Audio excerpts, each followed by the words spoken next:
Sino nga ba ang mag-aakala na makakagawa ako ng mala carbonara gamit lamang ang mga simpleng ingredients at sobrang sarap po, promise. Ayan na nga, ito lamang yung ginamit ko. Isang maliit na century tuna, bawang, sibuyas, sile, isang pansit canton, at isang noodles. O, 'di ba?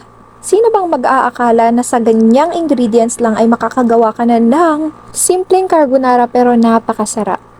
Kailangan din po natin dito ng gatas at maigi sana kung may evap kaso wala nga po ako dito or fresh milk. Kaya kumuha na lang ako ng powdered milk at nilagay ko ito sa baso at nilagyan ko ng tubig at para may gagamitin tayong pampakreamy mamaya.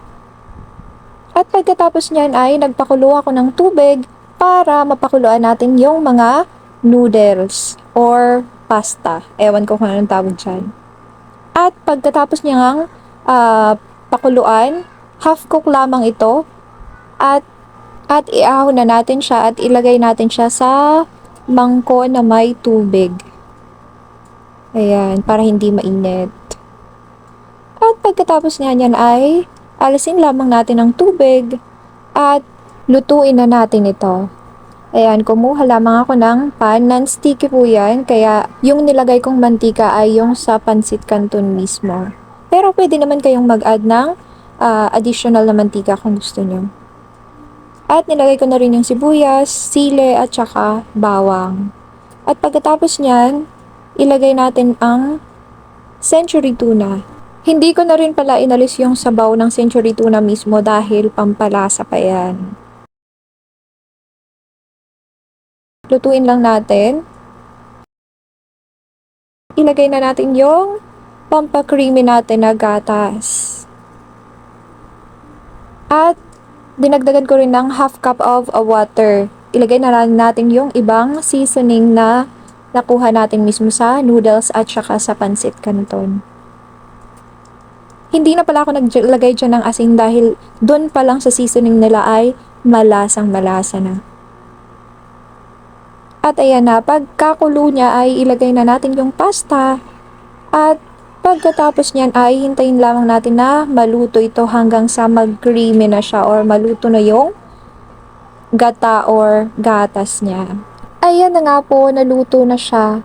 At pagkatapos niyan ay inilagay ko na sa pinggan at nilagyan ko na rin ng toppings na sili para maganda sa presentation. Para naman magkakulay ang buhay, charot. Para medyo may arte-arte naman, ganon. At ayan na nga yung lola nyo, kakain na. Ayan, nagpapakyut pa yan. At sinasabi ko po sa inyo yung katotohanan, napakasarap niya po. Kaya subukan nyo po ito dahil mabibili lang naman yung mga simpleng ingredients na ito sa ating mga katabing tindahan. Kaya kung ikaw ay hindi pa nakakapagluto ng carbonara, try mo na lang munang magluto ng ganito. Dahil promise, sasabihin ko sa'yo, para ka rin lang nagluto ng carbonara. At kadalasan nga sinasabi nila na pang mayaman daw yung ganitong pagkain. Ay nako, kahit na hindi ka ganon kayaman, pwede ka namang magluto ng ganito. At mag-feeling mayaman ka na, charot. Thank you for watching!